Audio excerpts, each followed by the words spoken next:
All right, everybody, we're going to try a new braid out today. I am starting with my 1 3/8 inch wide ribbon. These pieces are both a yard long. This is something new that I've never seen before, so I just kind of came up with it. So let me know what you think. So we're going to start off here, and you're going to have your wrong sides together, so your non-shiny sides together, and your shinies will be on the outside. So we're going to start by folding down and meeting the side here. So you're going to want to make a triangle and keep it as even as you possibly can. What are you doing? Hold on.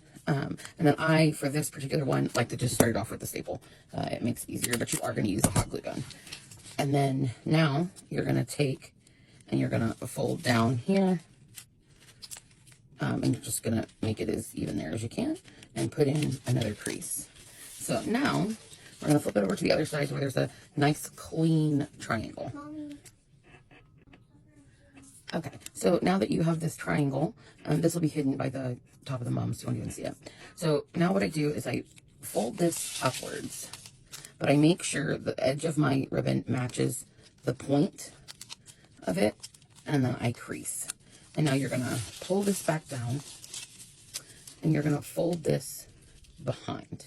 And you just wanna make sure you get a nice even, your line is even right there.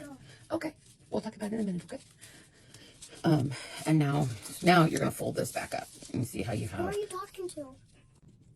All right, so once you have this square and you've gotten up to this, then I like to flip it over and open it up, and I just put a little bit of glue here. That way it'll stay together nicely. I don't put it on this one because I don't want to accidentally go too far. And now I just push it together.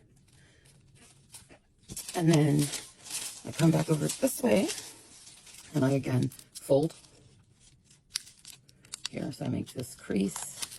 And then I flip back over, and then this is again where I come up and I match my ribbon to the top of this point, making sure you have it pulled up all the way to the top of this point here.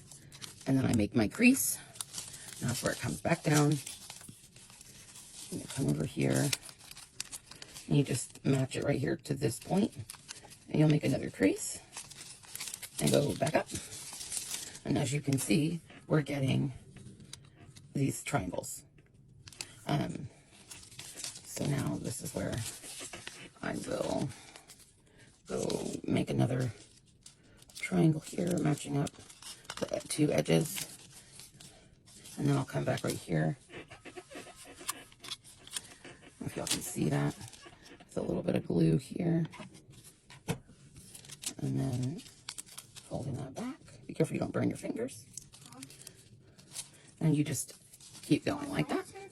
And then also add some, I like to put glue on this back piece right here. It just keeps it more sturdy. And then you just keep going down, and you'll eventually add another half or whatever really you want to do with it.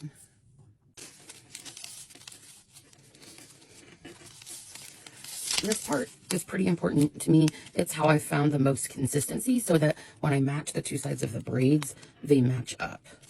So now I will crease it here, pull it back down.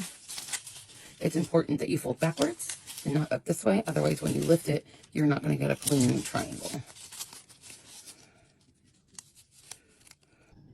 Okay, now that we have it made and we have two sides, we're going to glue it together. So we're going to pick a side to put glue on and just go from there. So this is how I like to do it. I just put a little bit there. And then glue it on. I like to be sure that things are matching up, because it looks kind of weird if these lines here don't match. So once you have that, then I just kind of lift and glue again.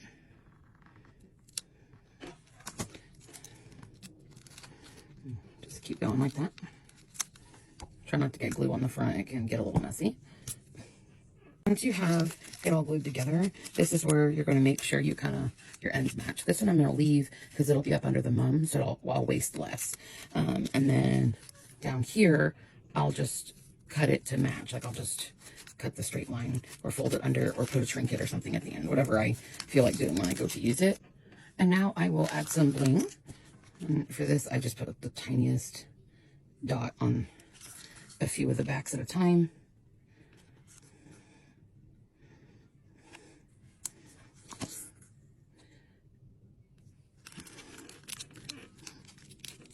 And that'll cover that seam down the middle.